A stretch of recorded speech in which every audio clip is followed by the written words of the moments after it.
আনারুল হক বিপ্লবের আবারও মানবিক উদ্যোগ শামশেরগঞ্জে আবারও মানবিক উদ্যোগে এগিয়ে এলেন ৪ নম্বর জেলা পরিষদ সদস্য আনারুল হক বিপ্লব।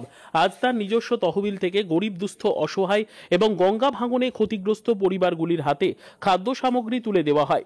চাচণ্ড অঞ্চলের বিপ্লব ফ্যান ক্লাবের অন্যতম নেতা মুজিবুর রহমানের নিজস্ব বাসভবন থেকে প্রায় ৫০ জন অসহায় পরিবারের হাতে খাদ্য সামগ্রী পৌঁছে দেন তিনি। এদিন খাদ্য সামগ্রী বিতরণের সময় স্থানীয়দের মধ্যে ছিল ব্যাপক উৎসাহ। স্থানীয় নেতা মুজিবুর রহমান জানান, ৪ নম্বর জেলা পরিষদের সদস্য আনারুল হক বিপ্লব শামশেরগঞ্জে প্রায় ৯টি অঞ্চলে ৩টি লরি ভরে খাদ্য সামগ্রী বিতরণের উদ্যোগ নিয়েছেন। গঙ্গা ভাঙনে ক্ষতিগ্রস্ত বহু পরিবার খাদ্য সামগ্রী পেয়ে অত্যন্ত খুশি ও আনন্দ প্রকাশ করেছেন।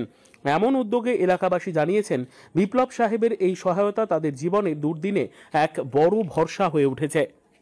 আপনাদের কি ছিল? আমাদের বিপ্লব ফ্যান ক্লাবের পক্ষ থেকে আমাদের ৪ নম্বর জেলা পরিষদের ক্যান্ডিডেট আনারুল হক বিপ্লব তিনার নিজস্ব তহবিল থেকে তিনি ৩ ট্রাক মাল, ওই খাবার সামরিক মাল গরিব মানুষকে, গঙ্গা ভাঙনের মানুষকে প্রত্যেকটা অঞ্চলে দিতে বলেছে। আমরা সেই মাল এখন বিতরণ করলাম চাচণ্ড অঞ্চল থেকে। বিপ্লবের পক্ষ থেকে প্রায় ৫০ প্যাকেট আমরা এখন এখান থেকে দিলাম।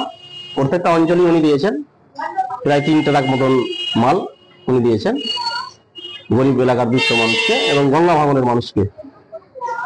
তিনার প্রচেষ্টায় তিনার তহবিল থেকে যে দিয়েছে এলাকাবাসী এবং আমরা খুশি যে আমরা দিতে পেরেছি তিনার সহযোগিতায়।